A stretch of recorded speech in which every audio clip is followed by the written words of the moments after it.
The London system is one of the most popular openings in chess, but most players don't know its biggest weakness. Today, I will show you all you need to know to exploit it, including how I beat a 2300 elo player in just 22 moves with a very spicy attack. Let's go. White starts with the move 1d4, and now with black, you have two main moves. Either you go with the pawn to the center of the board, or you go out with the knight. Both moves are stopping the same idea for white to take full control over the center. It doesn't matter if you start with the move d5 or the move knight f6, because in both cases, both lines are transposing to the other one. If you start, for example, with the move knight out, after bishop here, you will play anyway the move d5 and will reach this position. Now, how is white developing all their pieces? This is a system, London system, meaning that white wants to develop the pieces always in the same way, and that's what we are going to exploit. So they are going to develop the knight here, the pawn here, the bishop out, the other pawn here, and the knight there. Usually, actually, mostly they are castling short. What are we going to do? We will start with the development of the king side, and we are going to bring the pawn up, the bishop here. We want to challenge the London bishop, and then to castle short. Let's put some moves on the board. White usually starts either with the move e3 or with the move knight out. Now we push the pawn to free the way for the bishop. They go out with the knight, and we are already at a crucial moment. Now white has many options, we will see all of them, but let's start with the main one, which is bishop back. What's the idea?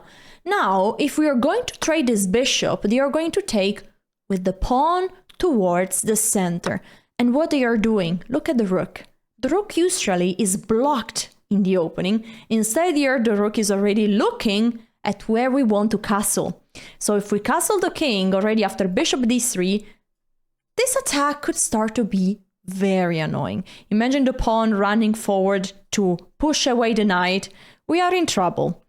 That's why here, after bishop d6, the bishop goes back. We are not going to take, at least not for now. Instead, we are going to castle, completing our kingside development.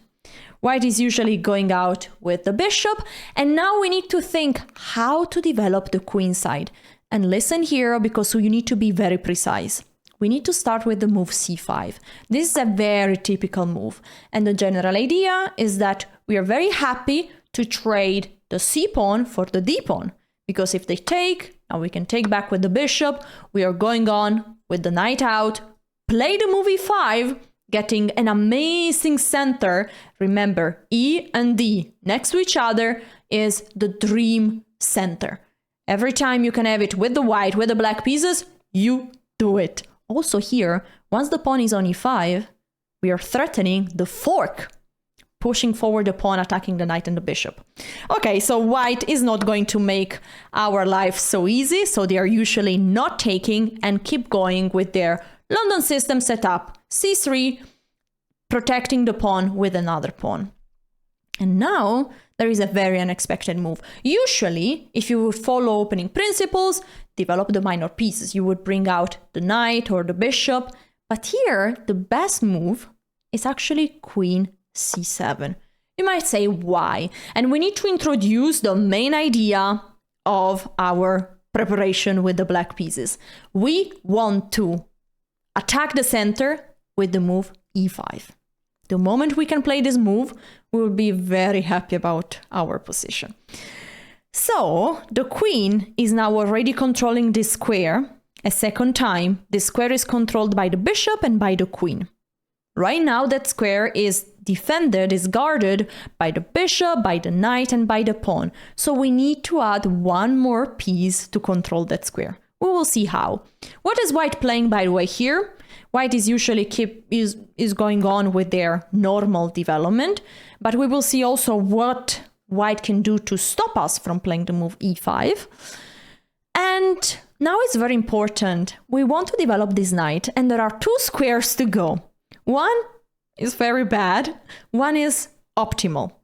In both cases, we are controlling the square with another piece. Both knight moves are doing the same. But the most natural way, so remember that, knight c6 is a big blunder, actually double blunder. Because this pawn is free cheese macaroni. Because the bishop, please don't take back with the bishop, since the queen behind would be crying. So we don't want to lose any pawn, that's why the knight is going on d7, very important. Now, if they take, we can take back with the knight. Also with the queen would be possible, but with the knight is great. And then our idea is always the one to crush the center with the move e5. Perfect. What is white playing here? Usually white goes on with the move knight out. And now we are ready. We can already play the move e5. We are threatening e4. That's why what happens in 95% of the cases is all the trades.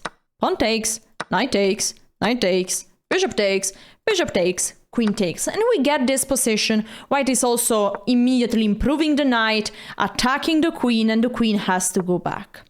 Now this position, if we turn on the engine, is equal. So it's already a big success with the black pieces. But we can have even better than that. Because it's true that here black is basically white here, because it's controlling the center, has more space, but there are not so many pieces on the board, so the space advantage is not so powerful. We can do even better than that. And if we go a few moves back, before playing the move e5, we want to trade the bishop. Now they take back with the h-pawn, and now you see there is no rook here annoying us. So it's very important that you do this trade if the king is castled, if white is castled, okay? Great. And now we go for the move e5. Again, we are threatening the fork. So what you will see 95% of times is all the trades. Now you take back with the queen, and now after knight f3, this is a huge difference because now we have created a weakness, and is this h-file. So the queen is going on h-file, on h5, and black has very sneaky attacking chances here. This is how my game against a 2300 elo player went, and I will show you how in less than 10 moves from this position I checkmated them. But before doing that, I want to show you the 4 possible variations where white can play something different and we don't end up in this position. Here we go. This is a very crucial position because bishop g3 is not the only move. It's the main move, but not the only one. So what if white is taking our bishop? Now, my recommendation here, you could take with the queen or with the pawn, and my recommendation is to take back with the pawn. We are creating 2 pawns that are a small weakness, considering chess rules, because they are doubled on the same file. But that's not really true, because those pawns are controlling so nice central squares, and we have a simple plan. We want to go out with the knight, and then again, remember, push the pawn on e5. If we can do that, our position is going to be amazing. What else can white play here? White can also ignore completely what we are threatening. We are threatening to take this bishop, and they can keep going with their development. For example, the normal move bishop d3. Now, we will take on f4, but let's give them a second chance. Do they go back now with the bishop, and then we go back to what we have seen before, or do they stay there? For example, they go on with the knight out. Well, in this case, we need to develop the queen side. And we need to do it in a bit of a different way. So we will start with the trade of this bishop. And after pawn here, now you see they have a small weakness, and is this pawn. Because these are double pawns. That's true, this pawn is controlling a central square, but is less good than before. For example, the best move in this position is queen d6. We are immediately attacking that pawn, and white has to play the move g3. At least this is the best engine move to protect the pawn with the pawn. And now one simple idea. How can you develop all your pieces? If you don't do this, you could end up in trouble.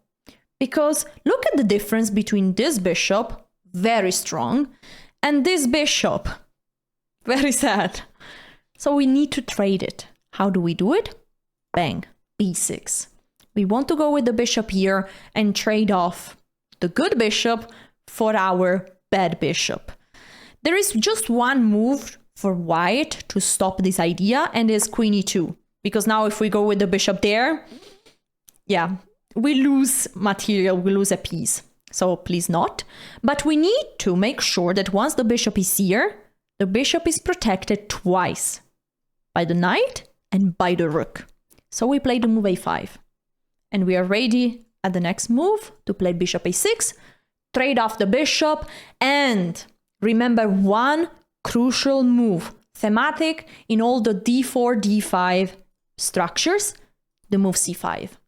This move gives you the opportunity to fight more for the center, and especially because the compromise that white has done here, they have created a weakness, but for us will no longer be possible to play the move e5. So what we need to do is c5. Okay, last but not least, in this position, white can play one more move in order to deal with this confrontation of the two bishops. And is knight e4, sorry, knight e5. The knight is now blocking our e5 pawn. So we are not going to push that pawn anymore, and we need a backup plan, which is very strong. Let's start with the move castle. We bring the king to security. They go out with the knight, and now we keep going with the typical move, c5. If they take, we're very happy. We will have full control over the center. What if they play the move c3? This is the normal, typical move.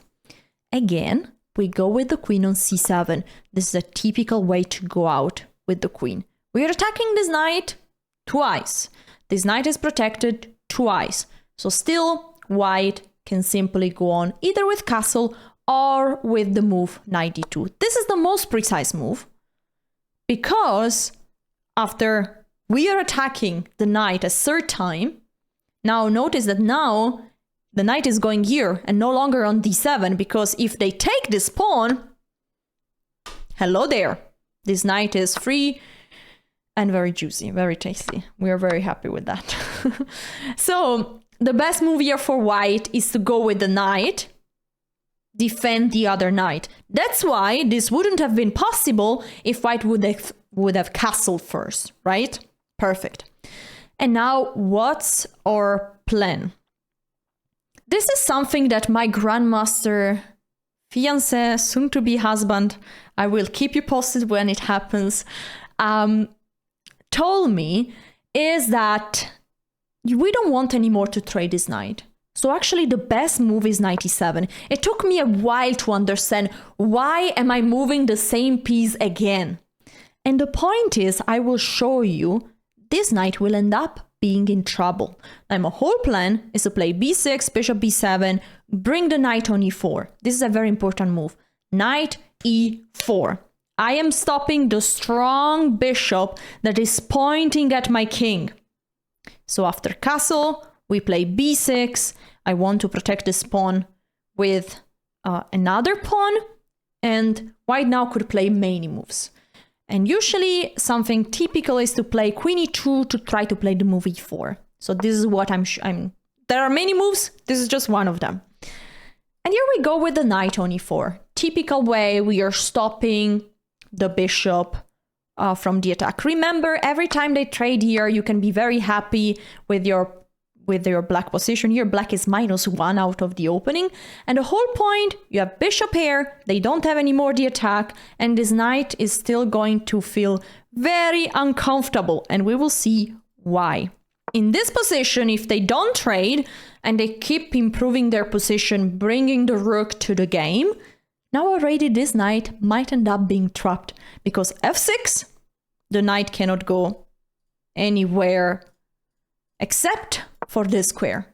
And now you play the move h5 and the knight is trapped. Remember this idea, because it can happen so many times, okay? That's why in this position, objectively, the best move is to go with the knight back. So you're challenging this knight, and this knight is getting some extra squares. Now, black is usually completing the development with the move knight b6, and there are a few ideas that you can remember. The move f6. Also, this knight is sometimes, after the move f6, if you're trading off this bishop, this knight might have a very fun route. Knight f5 and knight d6. Going to say hello to the other friend, and usually black has a very fun position here. Last but not least, after bishop out, bishop back, there is another moment where white can change something. After castle, bishop d3, c5, c3. Now we go out with the queen, you remember. And this is the last moment for white to play the move knight e5. Because after castle, we go out with the knight. And after knight here, now this knight is free, right? We are attacking 3 times. The knight is protected twice. So we win a pawn. That's why here is the last moment to play the move knight e5. And this is very similar to what we have seen before, but notice that the bishop is on g3. And this makes a small difference, because after the move knight c6 or the move knight d7, white wants to defend this knight with the move f4 to try to start an attack. Now, again, we see a very important plan, and is with the move b6. This bishop is preparing for 2 things. The standard plan, to play bishop here and then knight e4, blocking this bishop from any attack dream. But there is another idea. If they simply go out with the knight or they castle the king, bishop a6. I want you to remember this move, because if you can trade your bad bishop, the light square bishop, for their strong bishop, white's attacking chances are very, very small. Actually, there are no attacking chances. I mean, I can't say there are no attacking chances, but they're very small, okay? Last but not least, we have the killer attacking plan for black. I played this game live on chess.com against a 2300 elo, and here they play the move bishop e2, a smart move. They are trying to intimidate the queen on h5, since the bishop is on the same diagonal, but now I play the move bishop g4. And that's very cool, because the knight and the bishop are both frozen. If the knight moves away, the bishop behind would be hanging. And well, the bishop doesn't really want to move away, because then this knight would be pinned, and I have a very sneaky way to attack it one more time, knight e4, and then knight g5. So what white tried to do in this game is to play with the queen and then to bring the rooks on the d file, double them up, attacking the d pawn. How do I attack with the black pieces? Well, I can't really go forward with the knight because, well, there is a bishop there, and I want to keep the bishop there in order to keep those pieces where they are. So I need to bring some more pieces to the game. And my idea is to bring this rook, or that other rook, all the way to h6. I'm threatening mate if I can do that. And my opponent didn't see this coming. I went on, well, they played queen c2, I went on with the rook, and then I started the rook lift. And now they committed a fatal mistake. Probably the major blunder here, black is already slightly better, but now rook d2, which had the plan to double up the rook, is just a huge blunder. Because after knight e4, the rook is moving one more time, and now my rook is sliding. And I'm threatening checkmate. And there is pretty much one move to try to play on. If knight h4, there is a free cheese macaroni over there. So with an extra piece, I should be able to win the game. Plus, the attacking chances are not yet over, because g5, attacking the knight, is a move that I'm going to play next, and so I'm going to win at least 2 minor pieces. What did white play? White tried to run away, because it seems like this is almost checkmate, but it's not really checkmate. I will remove the evil bar. I don't want spoilers. And by the way, if you haven't subscribed yet, please do it. It helps the channel a lot, and it's just one click, and it tells me, yeah, Alessia, keep doing more videos. We like it. So I gave a check. Now there is just one move. The knight needs to cover the king. And I was in a spot where I had to think a little bit, because I can't really take this knight. I can't really do anything with the queen. I can't take this pawn. And attention, the two bishops are facing each other. I don't really want to trade because I want to keep attacking. And also now the king, you know, can start, well, not really, cannot really run away. This position is probably still better for black, but I found something better. I left the bishop hanging because I saw this move, rook h2. I'm attacking g2, and there is no way to defend it. The king cannot really run away because, as we saw, this knight is hanging. And so they took the risk. They said, okay, show me, checkmate me if you can. And I said, I'll try my best. Now the king went here, and after I took the knight, they resigned.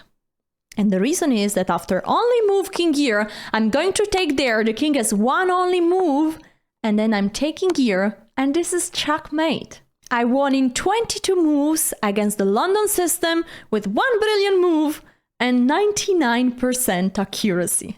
If you enjoyed this video, go check out this one where I explain how to play with the black pieces against 1d4. London system is just one of the possibilities. Check it out. Ciao!